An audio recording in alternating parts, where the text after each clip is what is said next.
You know, some stories just stick with you, not because they're so gruesome, but because they're so real, so incredibly mundane. You start to wonder if you're living right next to secrets just as terrifying. I'm here, and I'm going to tell you about a case that even now, just thinking about it, sends shivers down my spine. The story of the death in the swamp in a small Florida town, where the very catfish a man had nurtured for 15 years devoured him. This wasn't an accident, wasn't some tall tale, but a cunning murder plot, hidden beneath murky waters and fake tears. A man who was once the king of this swampland, with a fortune in real estate, a beautiful wife, and a seemingly perfect home. But in just one night, everything crumbled.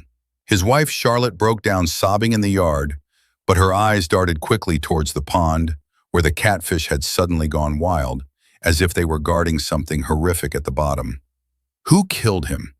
Why did the killer choose such a savage method? And what truly happened behind the closed doors of that humble home, once called a paradise in the wilderness? 10 days passed in a suffocating silence. Art Sterling, a man who'd spent his entire life dedicated to his catfish farm in the Naples, Florida suburbs, had vanished without a trace. No texts, no calls. His old pickup truck was still parked in the yard, his muddy work boots neatly placed by the porch. Everything too tidy, as if time had frozen at the exact moment he was last present. His wife Charlotte was distraught, crying everywhere, calling neighbors, begging the police to find her husband. But strangely, her eyes, whenever they glanced towards the backyard pond, hinted at something unclear. Was it fear or a strange wariness? The Collier County Detective Squad jumped on the case, led by Chief Detective Mark Jensen, a man renowned for his cool demeanor and his knack for seeing through perfect facades. From the very first moment, he didn't rush to question anyone. He just stood silently by the placid pond, where the catfish were thrashing wildly, disturbing the cloudy white surface. "Something's not right here," he murmured softly to himself. Many theories surfaced. Some suggested Art had been harmed by business rivals, as he'd had a heated argument with a major seafood distributor in Miami just recently. But that person had a solid alibi. Others rumored Art had a mistress in a nearby town and had simply left home, but when police investigated, it turned out to be baseless gossip. Only one person remained beyond suspicion: Charlotte. She appeared everywhere, a picture of despair, crying while searching for her husband, even hiring a private investigator and setting up a temporary shrine in the living room. Everyone felt sorry for her, but not Detective Jensen. "Too much crying," he told a colleague. "Sometimes it's just to cover up a different kind of fear." Trusting his professional instinct, Detective Jensen reviewed surveillance footage from the area and pulled call logs. One odd detail immediately made him pause. For 10 days after her husband's disappearance, Charlotte had only called Art 3 times, but she had made nearly 20 calls to an unfamiliar number, mostly late at night. At the same time, Detective Jensen noticed something else peculiar. Despite her apparent grief, Charlotte had never once suggested checking the pond, where Art usually stood every morning. The pond remained calm, no foul smell, no blood, no screams, but its silence was unsettling, as if it was hiding something enormous. Jensen knew that in missing person cases, the culprits often aren't outsiders. They're right there in the house, sleeping in the same bed, eating at the same table, understanding the victim's every habit. They don't need sophisticated weapons. They use their intimate knowledge, their familiarity, to manipulate and conceal. They know how to construct the most plausible story, cry the most convincing tears, and stage a drama that outsiders readily believe. That's why Detective Jensen didn't trust what he saw, especially the tears, because for someone who'd witnessed so much tragedy, he understood that the most terrifying thing isn't the crime itself, but how it's hidden by trust and family ties. 10 days in a fog of tears and lies, 10 days where the truth seemed buried deep beneath the water's surface. But eventually that pond would have to dry up, and what was hidden would inevitably rise like a silent accusation. To understand why Art Sterling died, you first have to understand how he lived. To his neighbors, he was a role model, a self-made man who built a catfish empire in the sun-drenched landscape of Naples. They called him the Catfish King, admiring his hard work, and even more so his generosity to the poor, never turning anyone away who asked for help. Kids in the neighborhood still told stories about Mr. Art giving scholarships, Mr. Art buying bicycles for orphans. How could such a man be killed? And even more, how could he be killed by the very person he'd slept beside for over 25 years? The answer wasn't in the awards hanging on the wall. It was behind the closed doors of the house he called home. There, Art wasn't a hero but a tyrant in his own castle. According to his sister Susan, Art was brilliant but incredibly authoritarian. His word was law, his wife dared not argue, his children simply bowed their heads and obeyed. He thought because he made money, he had the right to decide everything. Susan said slowly, "My sister-in-law lived like a shadow in that house, 25 years never daring to say a word." Charlotte, his wife, had once been a gentle, introverted woman. But how long can gentleness last when the sound of breaking dishes every night is as familiar as crickets chirping? When every conversation in the house ends with, "What do you know about it?" When love eroded day by day and silence thickened night by night. She didn't speak up, didn't resist, didn't leave. But inside, a storm had been brewing for too long. A farmhand recalled he was so hot-headed 1 was 1, 2 was 2. Many times he'd yell at Charlotte right in front of us, and she'd just lower her head. But then she'd go back to making dinner, doing laundry, as if nothing happened. That's the cruelty of emotional abuse. It leaves no bloodstains, no screams, but it slowly, silently kills a person's self-respect and emotions, like water dripping on stone. Some evenings Art would come home drunk, casually overturn the dinner table and snarl, "I make the money, I can do whatever I want."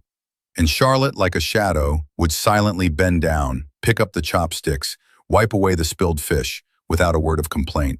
But her eyes, perhaps, had long since lost their love.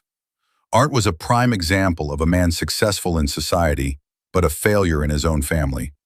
He used money to buy silence, power to fill his loneliness. In the eyes of the world, he was a benefactor. But to the woman who shared his bed, he was a jailer, turning marriage into a gilded cage with no escape. I lived with him like a machine, cooking, cleaning, silent. I once loved him, but he didn't need love. He needed a servant, Charlotte stated during her first interrogation. And then perhaps one night, when the last drop spilled over, she no longer wanted to be a shadow. She wanted to definitively erase that darkness, at any cost. Abuse isn't just about punches. Sometimes it's glares, harsh words, prolonged contempt. Not everyone who is killed is a victim, and not everyone who kills starts as a villain. They are the result of what has been suppressed, accumulated, and held down for too long, until one day it explodes silently, yet brutally. Sometimes a small crack is the beginning of collapse. In the initial days of the investigation, all suspicions circled back to the familiar pattern. Art missing, Charlotte crying, the catfish behaving strangely. But it wasn't until Detective Mark Jensen reviewed the list of late-night calls that a strange name kept appearing: Mark Sullivan. Sullivan wasn't a close family friend. He was a fish buyer who frequently visited the farm for purchases. In his early 30s, handsome with a smooth, charming way of speaking. Farmhands recounted that Sullivan would often arrive earlier than usual, and whenever Art wasn't around, his eyes would linger a little too long on Charlotte as she busied herself feeding the fish. At first, it was just polite hellos, but then came hurried visits, iced coffees on a hot afternoon, and late-night texts checking in. And in the coldness of an emotionless marriage, the sweet words of a stranger can sometimes make you drunker than any liquor. "I never heard anyone ask if I was tired except him," Charlotte confessed during her interrogation. That was a heartbreaking statement, because sometimes what pushes a woman to the brink isn't infidelity, but timely understanding from the wrong person. But this wasn't a love story. This was an alliance of crime. Charlotte needed a shoulder to lean on, but Sullivan wasn't there for love. He saw the loneliness, the suppressed anger in her eyes, and he exploited it as an opportunity, a way to access wealth, to gain what he'd never had through the quickest, most ruthless path. They met secretly at a shabby lakeside cafe. Sullivan whispered, "I don't want to see you suffer anymore. If it were me, you'd truly live." And in the darkness of a forgotten life, Charlotte believed it was love, believed it was liberation. But she didn't know that the liberation Sullivan painted was a cold-blooded plan in which she would become a tool and a criminal. The investigation file contained a snippet of Sullivan's testimony. She said she couldn't take it anymore. He tormented her all her life. If he disappeared, they'd have a future. But even then, his eyes wavered. He didn't love Charlotte. He only loved the prospect of inheriting everything Art had left behind. In moments of weakness, people are most easily swayed. A timely word of comfort can save you, or it can push you into the abyss. Charlotte wasn't entirely evil, but she chose the wrong person to lean on, and the wrong way to escape the life she was enduring. It's the tragedy of someone who has been hurt for too long. They no longer care about right or wrong. They just need a way out, even if that path is stained with blood and guilt. Some cases seem impossible to solve until the scene itself speaks. For 10 days of investigation, Detective Mark Jensen remained silent, not jumping to conclusions or accusing anyone. He just observed and waited for the moment. But then, one morning on June 28, 2025, as he slowly approached the large catfish pond on Art Sterling's property at 1450 Gulf Shore Boulevard North, Naples, Florida, he stopped dead, looked at the still water, and said just one sentence to his team: "Drain this pond for me." At first, everyone was stunned. The pond was vast, thousands of square feet, the water murky, thousands of fish thrashing within. Draining it wasn't a quick task, but Detective Jensen's eyes left no room for doubt. It wasn't just intuition anymore. It was a certainty that the truth lay beneath, in the most seemingly peaceful place. 2 high-capacity pumps were brought in. Their roaring sound echoed across the farm. Curious onlookers gathered, while Charlotte stood frozen on the porch, her face white, hands clasped tightly, trembling slightly like a door caught by the wind. Every minute the water receded a little, revealing the muddy, slimy bottom, saturated with a pungent, fishy smell. The catfish thrashed wildly, as if awakened by a memory of guilt. And then, just as the water was shallow, a sharp scream pierced the air from a police officer. Something hard under my foot. Everyone rushed over. A heavy object was pulled from the mud, a sledgehammer head, black with algae and caked in dirt. It was a familiar hammer, one the farm hands used to drive stakes for netting. But now it carried a dark, dried bloodstain, clinging to its wooden handle, silently testifying to a horrific night. Next, they found fragments of a blue plaid shirt that Art often wore. And finally, scattered bone fragments mixed in with the mud and dead fish. What remained of a man once known as the Catfish King of Naples now lay mixed in the drained pond. No voice, no eyes, yet it accused more powerfully than any testimony. A forensic expert was called to the scene. After examination, he confirmed the DNA from the bloodstain on the hammer matched Arthur Sterling's DNA. The bone structure also matched. The body had undergone significant decomposition due to the aquatic environment and the action of aquatic life, he said, his voice lowering. To be blunt, the catfish had consumed nearly all of the soft tissue. That statement left the entire investigation team speechless. As for Charlotte, she didn't cry. She just stood there, silently, as if a great burden had been lifted. But her calmness was what sent shivers down everyone's spines. In every crime, the killer can erase traces on the surface. But nature doesn't lie. Water can wash away blood, fish can scavenge a body, but anomalies will always return as witnesses. All his life, Art lived with his fish, nurturing and cherishing them like treasure. But in the end, he was disposed of by them like mere leftovers. A tragic and ironic horror. Detective Jensen said, "It wasn't the hammer that spoke, nor the bone fragments, but the sheer illogic in human hearts that brought everything to the surface from the depths. And perhaps what's most haunting isn't the death itself, but how it was hidden as if it never happened." After the pond was drained and irrefutable evidence was found, investigators separated the 2 suspects, Charlotte and Mark Sullivan. 2 interrogation rooms, 2 opposing states.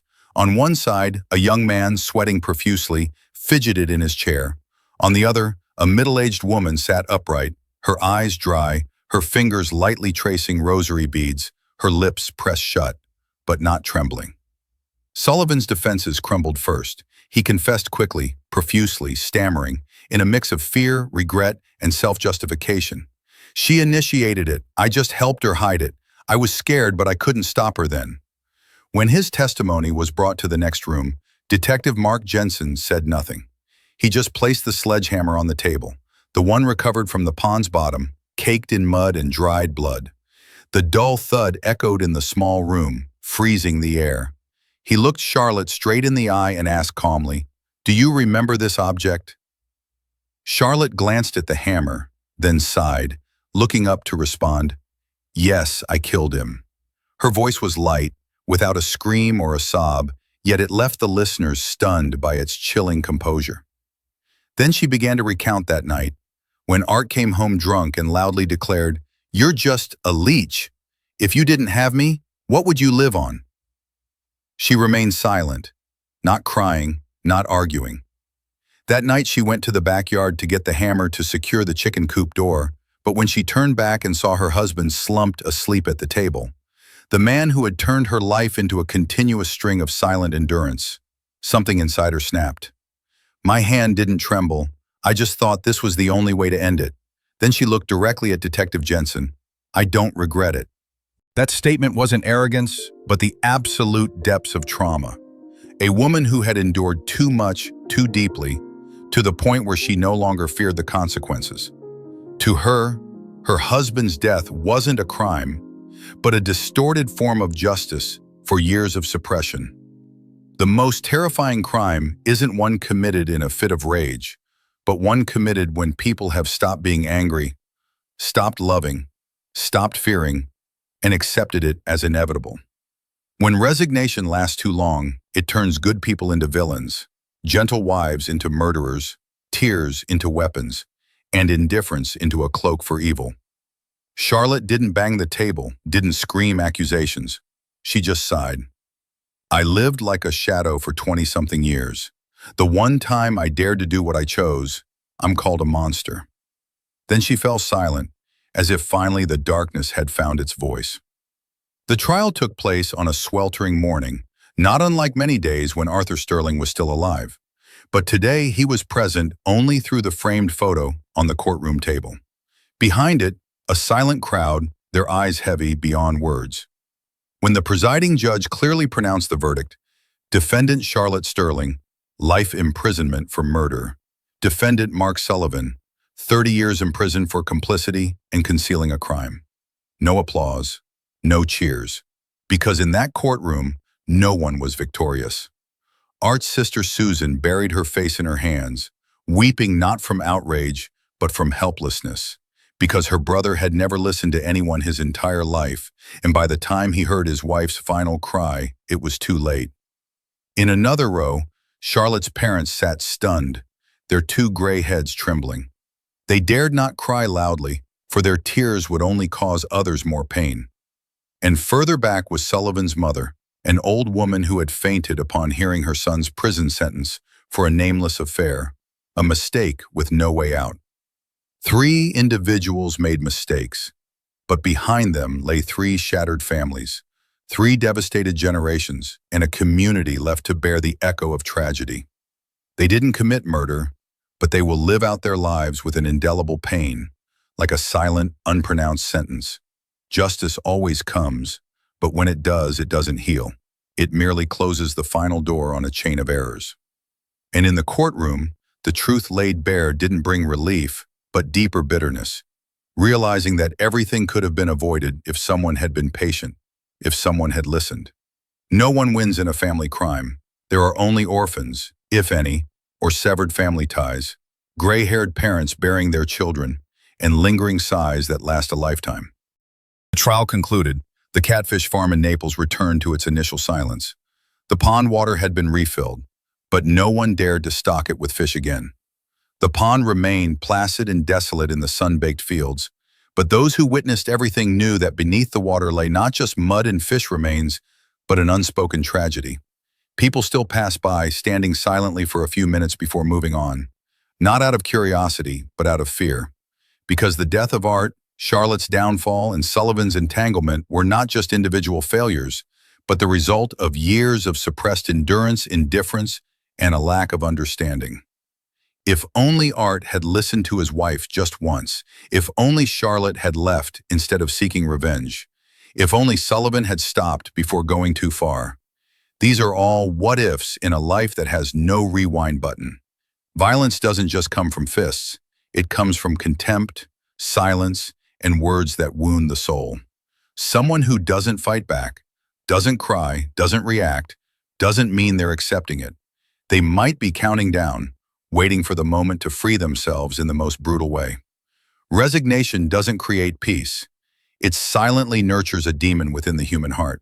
And if someone around you is silently retreating into their shell, living with a forced smile like a ghost, please don't ignore them. Sometimes a simple check-in, an attentive glance, a question like, "Are you okay?" can be the only lifeline keeping them afloat in the ocean of loneliness they're struggling in. If this story made you ponder and want to delve deeper into society's hidden corners, please like this video, share it to spread this warning, and don't forget to subscribe to my channel so you won't miss out on more intriguing cases and chilling secrets unveiled in the future.